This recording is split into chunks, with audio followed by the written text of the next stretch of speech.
roadside botany in Bolivia. The emphasis will be on Tillandsias we might not normally see in collections, and miniature puyas, which I found particularly interesting. Please enjoy the presentation. Somehow I disappear, somehow my video disappears during the presentation. Please enjoy.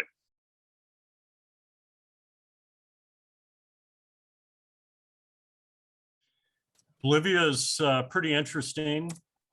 It's landlocked right in sort of the heart of South America. The lowest point is sort of in the southeast where the Paraguay River exits a little over 200 feet above sea level. But the highest point is over 21,000 feet. And like much of the Andes, it's influenced by the westerly or easterly, the winds coming off the Brazilian Amazon and off the South Atlantic tropical waters. So depending upon the exposure and the prevailing winds, some areas are as wet as Colombia, Bolivia, or sorry, Ecuador or Peru. But if you're in the rain shadow, you might be as dry as the Atacamensis or the Atacama Desert of Chile. And with that variety of elevations and that variety of humidity and rainfall, there are plenty of interesting habitats. This talk is mostly about the mid elevations. The very lowlands are much like Brazil, lots of tree diversity, not so much bromeliad diversity. And then the very highest points are so cold, you know, essentially nothing grows, maybe just some grass and sheep. The size of the country is about the size of California and Texas added together. So imagine a 2-week trip where you try to drive all the way through California the first week and then all the way through Texas the second week. So I'm gonna claim I didn't get to see much, and maybe just today we'll show some high points and maybe get you interested in either further study or going down there yourself. Puya raimondii is there, and it is 2 hours from the capital. So if you want to see Puya raimondii in habitat, the closest population is about 2 hours from the La Paz airport. It's also found in Peru, but it's maybe a day's journey in Peru from an international airport. Did I cover everything? Let's see, what's the next slide? The Bolivian government, like several countries in the world, reflected the American requirements for visas. And lucky for you in San Diego, the consulate for Bolivia is in Los Angeles. However, just like the crazy questions we ask Bolivians and the proof of enough money in your bank account to stay in a hotel for your entire visit, and a lot of other sort of personal questions, you have to answer all that on the website after registering. Then you have to send them your passport so they can put the visa in your passport. So it's a little bit of a ordeal to actually get there. The highlands, like much of the Andes, can be very dry. There's camels. They even sell soup of llama in the highlands. And of course, all the camels are there. One of the interesting points is this high brine lake.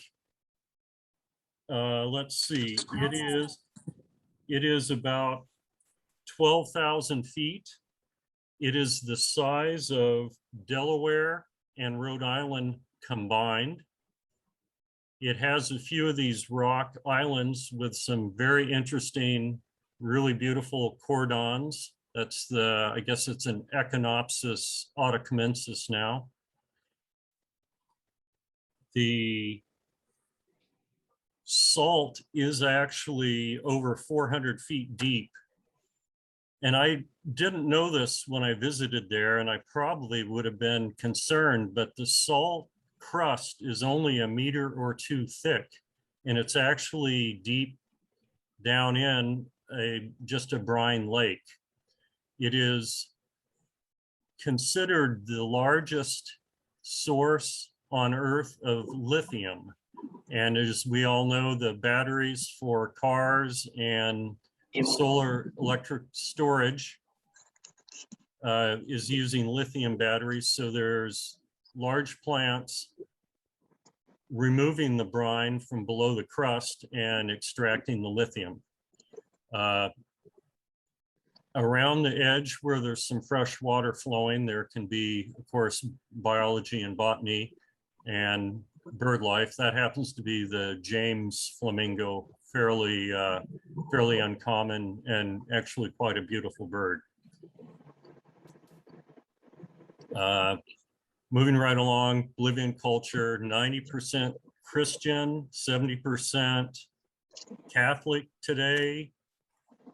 When the Spanish got there, the Highlands were part of the Inca Empire. The lowlands, like most of all of lowland South America, was never under the jurisdiction of the Incas, but you can see much of the Inca culture in the Highlands.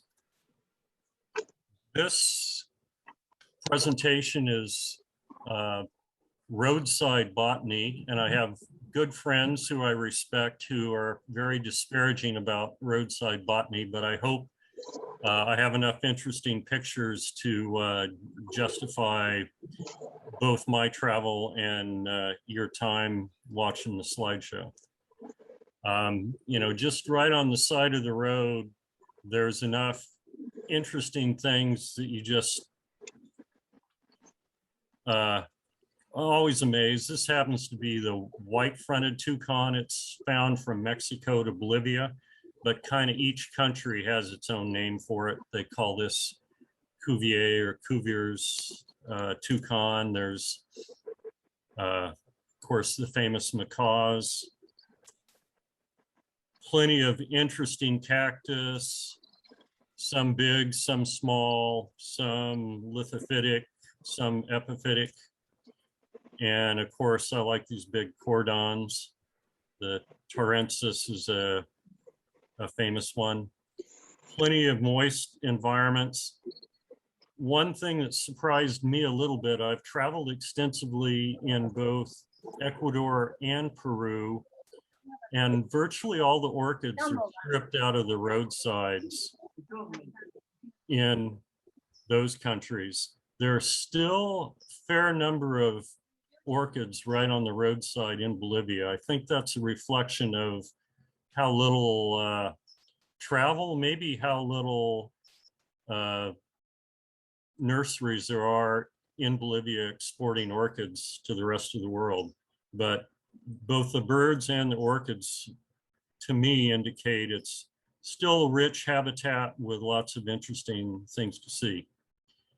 The moist habitats have Echeveria, geophytes, kind of pop up everywhere. These are a little bit transitory in some of the xeric habitats, but quite common if you're there the right season. But of course, this is a Bromeliad talk, so we'll kind of move ahead. There's, oh, I didn't give the species on this. There's plenty of these widespread genera and species. Guzmania found all the way, is this Gloriosa or Squarosa? You know, all the way from Colombia down into Bolivia. Likewise, Pitcairnia, this paniculata is quite beautiful, but quite widespread. We'll kind of skip some of these just because they're common. Some of these puyas, however, really caught my attention. I am an avid gardener, and it seems wasteful to have a yard full of Puya raimondii when I could have maybe an assortment of these smaller ones. Spathaceae is here, and Argentina.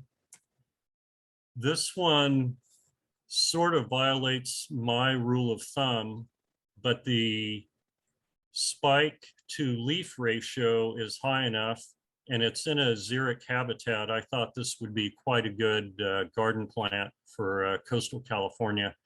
I didn't get a close-up, but there are 4, 5, and 6-inch bracts on the spike, and the dried petals were pretty long. So I think it's quite an interesting species. Unfortunately, none of these seeds germinated. Additionally, the foliage is pretty lax, slightly armored, but not really vicious as these things go. Dyckioides, a famous one. I think it's found up into Peru.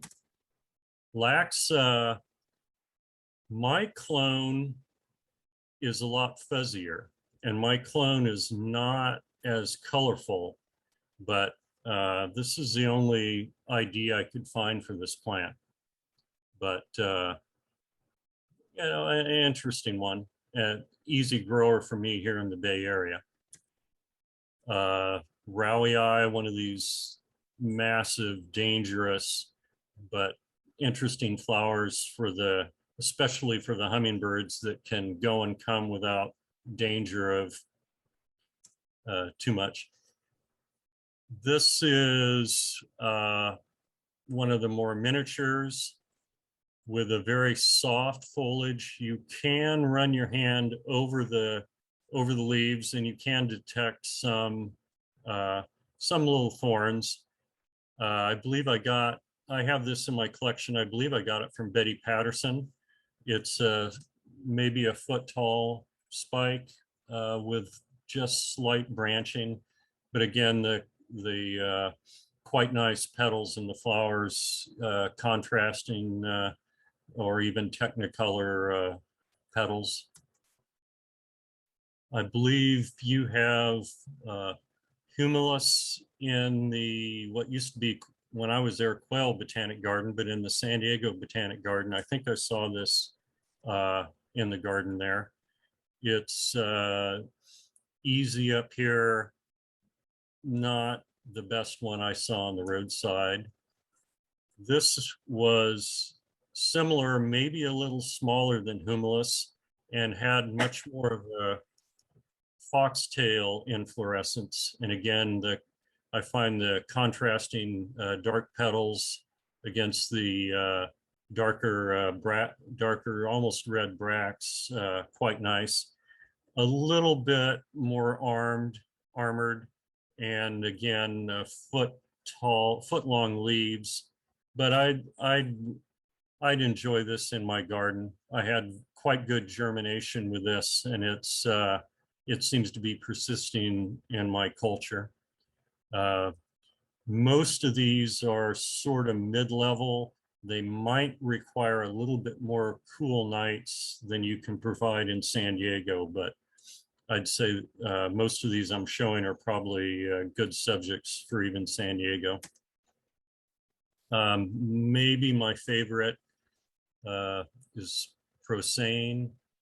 Again, a good contrast between the petals and the bracts.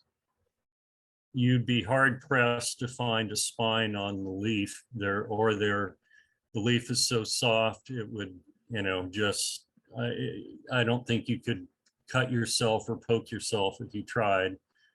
Pretty small plant, probably 6 or 7 inches is the longest leaf here. These were growing in really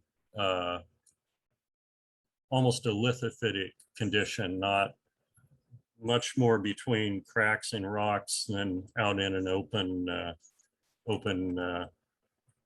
terrestrial area. Another slightly fuller inflorescence with a bit of a more green, or is that the color? It's kind of a greenish, maybe a turquoise petals. Again, more of a lithophytic kind of a rock garden specimen.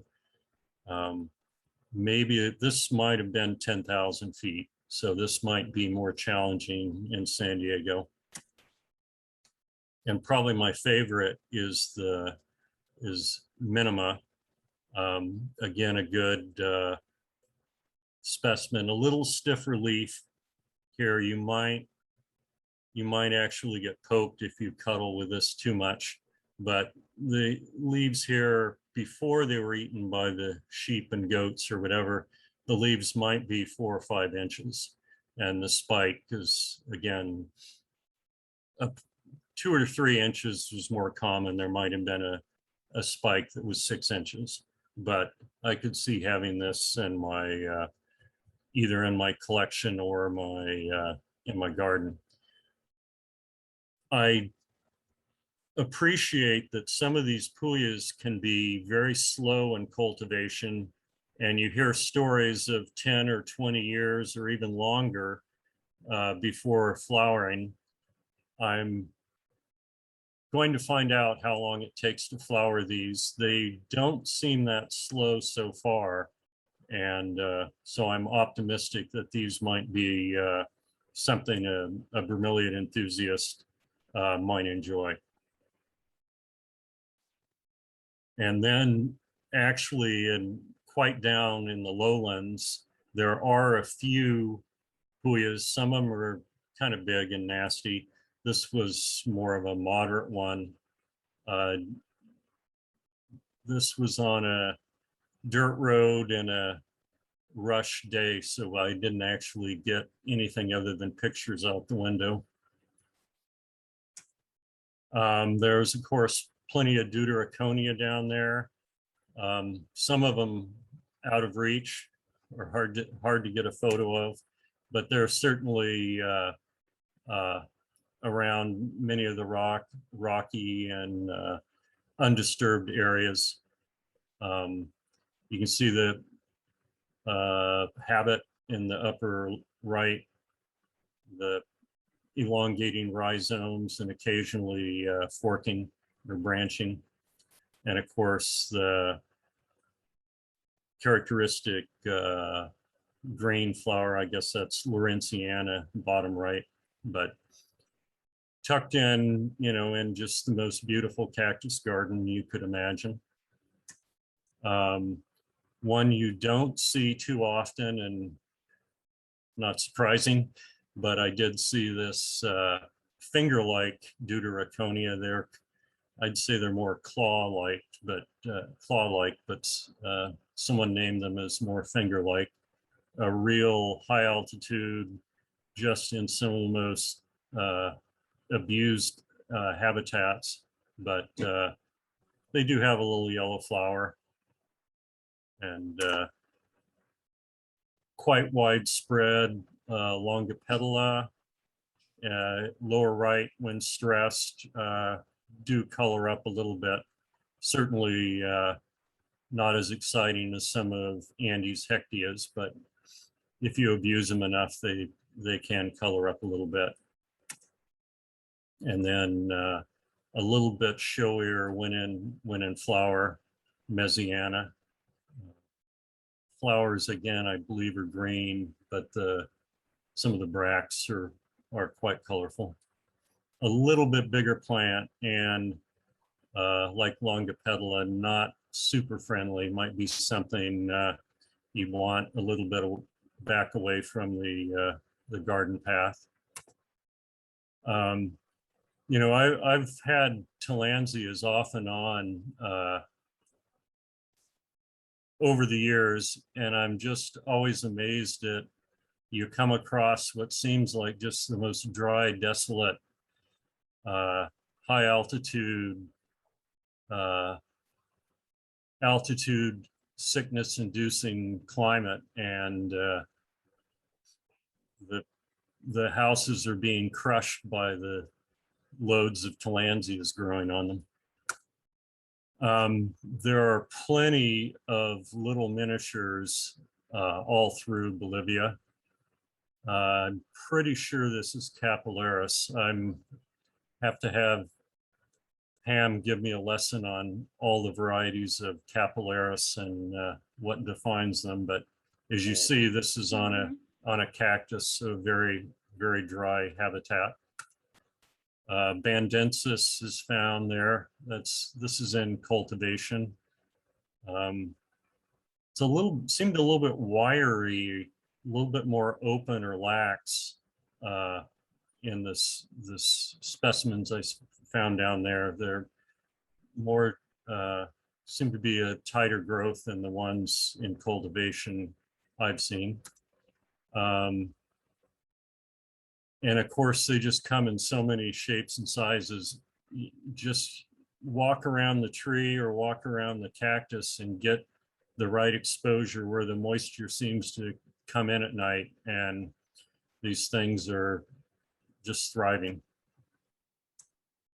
And of course, a little bit more color in Argentina. And of course, famous guy there getting a better shot than I got. And of course, Edithii is found there. This was, I think, the higher end of the habitat for it, but I just could not believe how warm, if not hot, the rock faces were. And I think maybe I need to grow mine a little bit warmer. I find them fairly slow, but there were just huge curtains on some of these rock faces. Not a lot in color and not a lot blooming. We had to search a bit to find any in color, but I was really shocked at just how warm that rock face was. And then I believe this is endemic. Let me see if I can, there we go. I don't know, somebody who hasn't turned their mute off can pronounce this for me.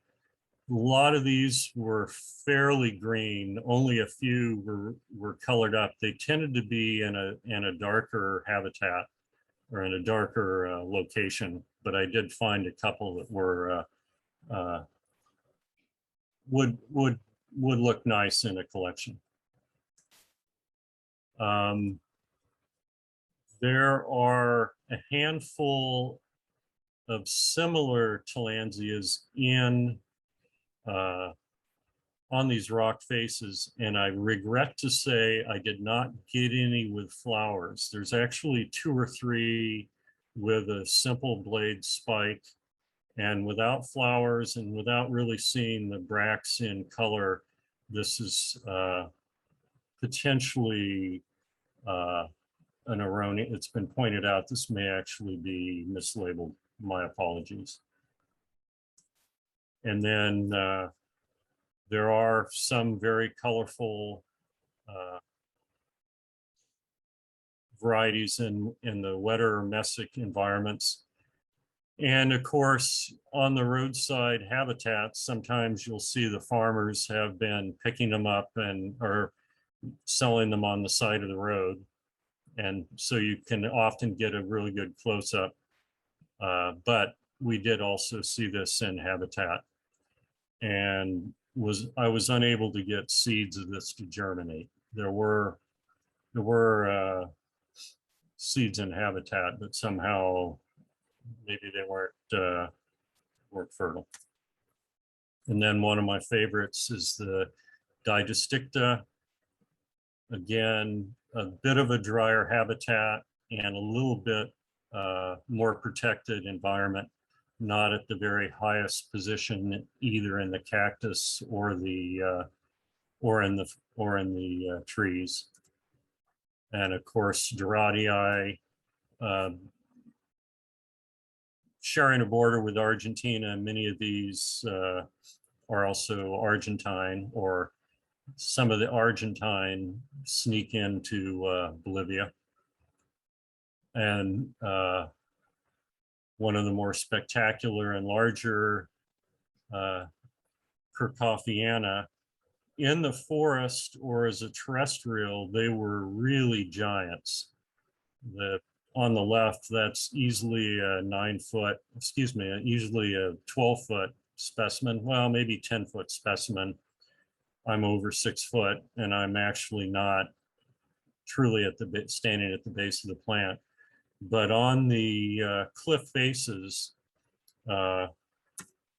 they're maybe half that size, but there are some really spectacular colonies and plenty of just unbelievable specimens.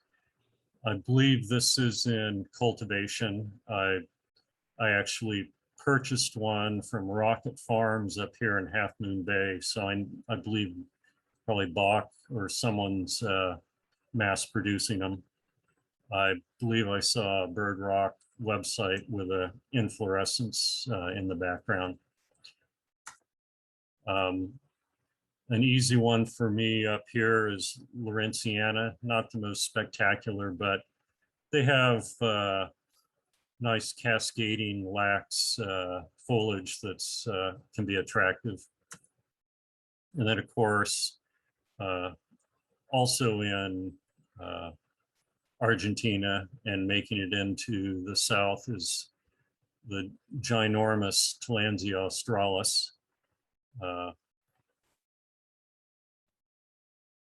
I don't know what to say about this. I have a clone, I think it's from Andy Seekinen. It puts out a lot of pups. In habitat, I don't remember seeing very many with any pups or any offsets. It looks to be more of a monocarpic in general, but hard to miss hanging on the cliffs. A large form of Palaceae. I have this form. I actually got it from Walter Teague, and I've never flowered it. I have a number of other forms.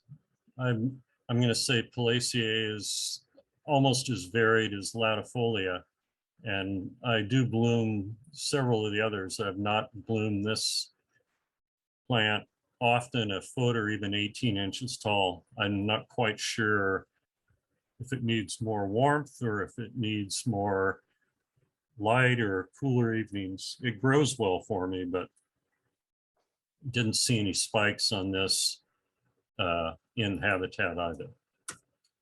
And then there's anything that seems to stand still in these arid environments. Somehow they just start growing Tillandsias, but here we get to see both flowers and I guess those are spent seed pods. And then the very famous city in the southeast, home of a lot of interesting things. Of course, the famous Samapiatatensis, almost as large, 80% as large as the australis. And again, hard to miss on these, forgive me, hard to miss on these cliff faces. And also in cultivation, I believe, excuse me.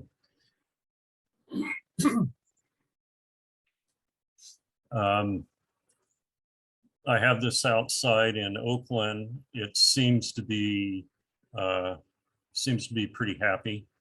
I have some of the other high altitude ones, and they like a little more consistent moisture than I have. I have a number of Mexican plants that I keep a little drier in the winter, and some of these large tank species enjoy more water than I normally use on some of my Mexican plants.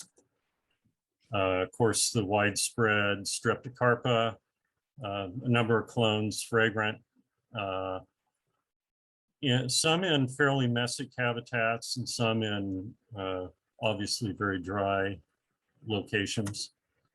And then, and again, fragrant dyckioides. On the left, next to a dirt road, was enjoying all the minerals from the dusty road, but also on cleaner environments, doing just well, doing just fine. I didn't get to go into all the palms that are endemic and found down there.